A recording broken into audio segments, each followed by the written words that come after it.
Our top story, 11 students end up in the hospital after they say their bus driver slammed on the brakes on the way to school this morning. KVU's Andrew Horansky is live at Hillcrest Elementary School. Andrew. Tyler, their driver was 35 years old and not even a year on the job. He has been suspended pending an investigation. Now, as for video, which is sometimes available in situations like this one, there isn't any. It was an otherwise normal morning. On Wednesday, a school bus similar to this one was headed to Hillcrest Elementary School in southeast Austin. 76 students were on board. Then, the driver, 35-year-old Renee Nunez-Lemus, hit the brakes, sending 12-year-old Kennedy Sorrells flying. Yeah, I fell on the floor and I hurt my back. She sits the kids down. She said he asked them to stop yelling and to sit down, and he was mad and he slammed on the brakes. 11 students said they were hurt and were treated at Dell Children's Medical Center for minor injuries. APD child abuse detectives opened an investigation into a case students and parents describe as one where a driver simply lost his temper. It has happened before. Video from this bus in Pennsylvania shows a driver slamming his brakes with more than 24 elementary students behind him. No one was seriously hurt. However, he would be sentenced to a 2-year probation.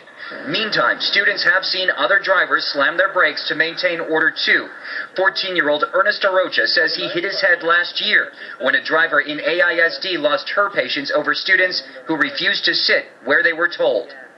She had two people sitting next to each other, and they moved across the aisle, and as soon as she saw it, she slammed the brakes, and everybody went forward, and we just sat there, and then she said, "Get in your assigned seats."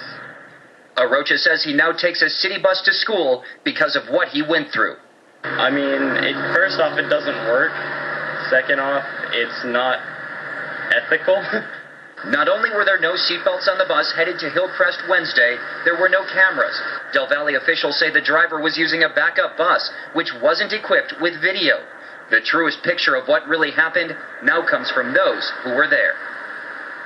Again, Nunez-Lemus has been suspended pending an investigation. Del Valle officials tell us they vet all candidates before allowing them onto their buses. That involves fingerprinting, checking their background, even checking their driving record. Live in Southeast Austin, I'm Andrew Horansky, KVU News. All right, Andrew, thank you. Now, the principal of Hillcrest sent a letter home with parents explaining the incident and the investigation and urging parents to keep an eye on students who are on that bus. And the letter reads in part, if your child complains of unusual discomfort or pain, please seek medical advice through your family physician, clinic, or 911 if you feel it's an emergency. Please do not hesitate to seek a doctor or to see a doctor should they complain of an injury. Another note on this, all Texas school buses purchased after September 1st must be equipped with seat belts. The state legislature passed the measure in 2007. The law does not require school districts to add seat belts to existing buses. According to the federal government, an average of 19 children die in school transportation-related crashes each year.